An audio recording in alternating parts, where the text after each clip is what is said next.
हरे कृष्णा, राधे राधे।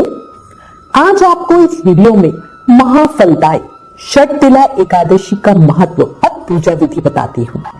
पूरे नियम और विधान से पूजा करने से हमें व्रत का पूरा और जल्दी फल मिलता है। माघ मास, जिसे माधव मास भी कहते हैं, उसके कृष्ण पक्ष की एकादशी को षटतिला एकादशी कहा जाता है। षटतिला एकादशी पर तिल के द्वारा भगवान विष्णु की पूजा अर्चना की जाती है। तिल फलाहार में आते हैं। इनका प्रयोग व्रत में किया जाता है, व्रत में भी खाया जाता है। ये भगवान विष्णु को बहुत प्रिय है। जो व्यक्ति षटतिला एकादशी का व्रत करता है, उसे कन्यादान और स्वर्ण दान का फल मिलता है। इस व्रत का फल हजारों साल तक की तपस्या के बराबर बताया गया है। ये व्रत मनुष्य को न सिर्फ इस जीवन के सभी सुखों की प्राप्ति कराता है, बल्कि इस व्रत के करने से मृत्यु के बाद हमें वैकुंठ की, भगवान विष्णु के धाम की प्राप्ति होती है। षटतिला जो शब्द है, वो षट और तिला दो शब्दों से मिलकर बना है। इसमें षट का मतलब है 6 और तिला का मतलब है तिल। अर्थात इस एकादशी में हम 6 प्रकार से तिलों का प्रयोग करते हैं। अब किन 6 तरीकों से तिलों का प्रयोग होता है? पहला होता है तिल मिलाकर जल से स्नान करना। दूसरा, तिल का उबटन लगाना। तीसरा, तिल से हवन करना। चौथा, तिल से पितरों का तर्पण करना। पांचवा, तिल का दान करना। और छठा, तिल से बनी चीजों का सेवन करना और तिल को जल में डालकर पीना। इस तरह से हम पूरा दिन इन तिलों का प्रयोग करते हैं। मान्यता है कि इस दिन तिल का प्रयोग करने से व्यक्ति को पुण्य की प्राप्ति होती है और उसके मन की सभी इच्छाएं भी पूरी होती है।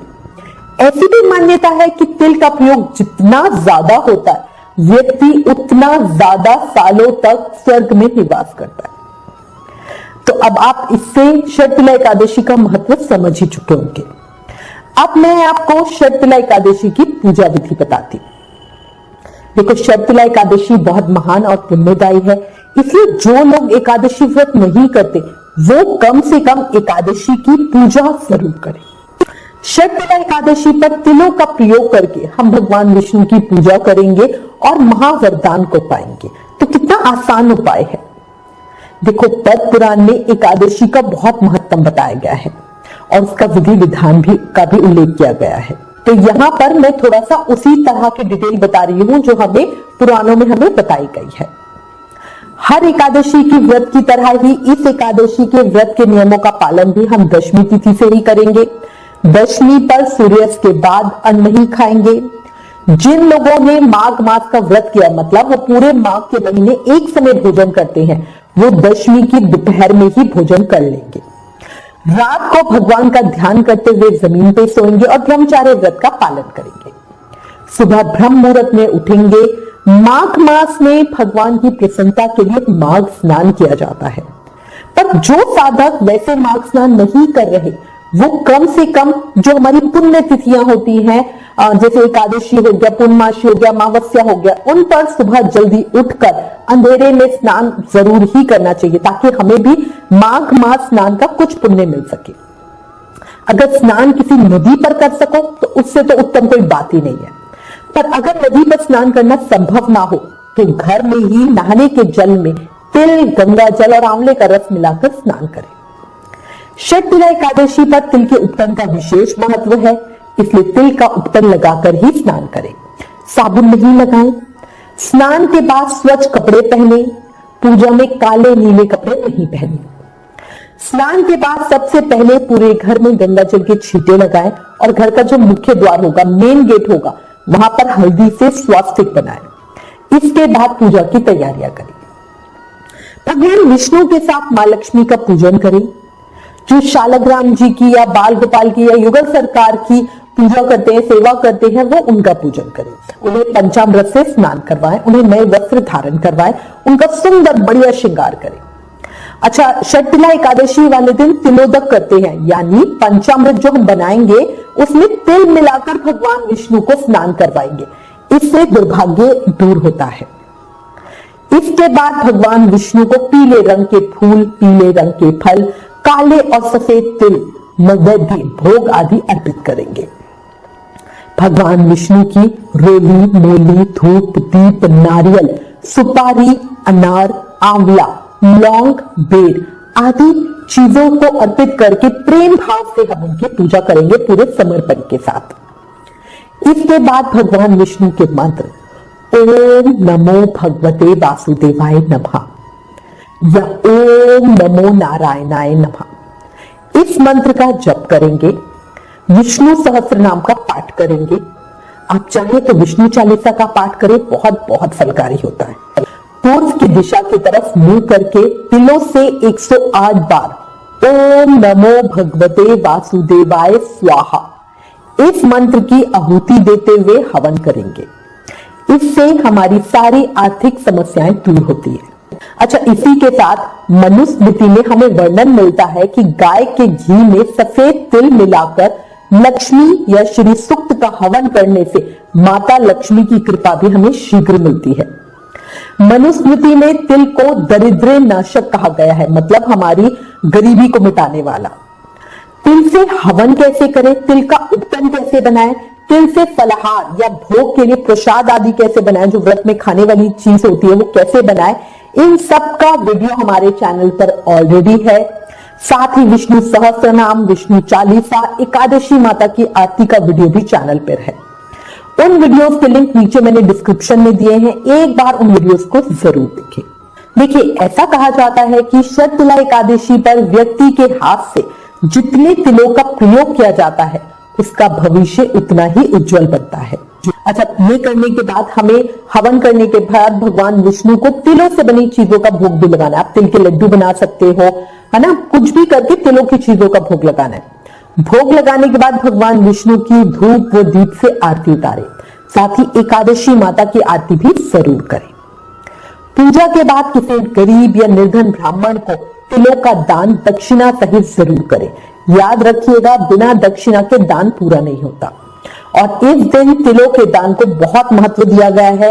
इसलिए अगर आप चाहो तो सूखी तिल ना देना चाहो तो तिल की गज्जक आप दे सकते हो, है ना, तिलकुट होता है वो आप दे सकते हो जो वो खा सके। याद रखिए, शततिला एकादशी पर पूरी श्रद्धा और विश्वास से भगवान विष्णु का पूजन करने से हमारे सभी पाप नष्ट हो जाते हैं और हमारे मन की इच्छा पूरी होती है। पूजा के बाद नारायण कवच का 3 बार पाठ करना चाहिए। ऐसा करने से मन की इच्छा पूरी होती है, हमें निरोग्यता मिलती है, मतलब कोई बीमारी हो, कोई परेशानी हो, उनका निवारण होता है। किसी योग्य विद्वान ब्राह्मण की सलाह से दक्षिण दिशा की तरफ मुंह करके पितरों के लिए तिल से तर्पण भी जरूर करें। जो लोग फलाहार से या एक समय भोजन से व्रत करते हैं वो शाम को तिल का भोजन बनाकर भगवान विष्णु को भोग लगाकर प्रसाद के रूप में सेवन जरूर करें। एक और बात, शततिला एकादशी पर गुड़ और खोपर यानी नारियल का भोग लगाकर जरूर खाएं।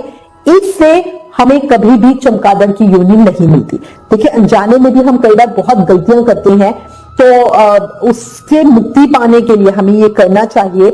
आप चाहो तो तिल, नारियल और गुड़ मिलाकर लड्डू बना लो बढ़िया, ठीक है। तिलों को भून लो और उनके बढ़िया लड्डू बना लो, उसका भोग लगाओ, उसे प्रसाद में बांटो, ताकि अनजाने में ही सबको चमगादड़ की योनि से मुक्ति मिल जाए।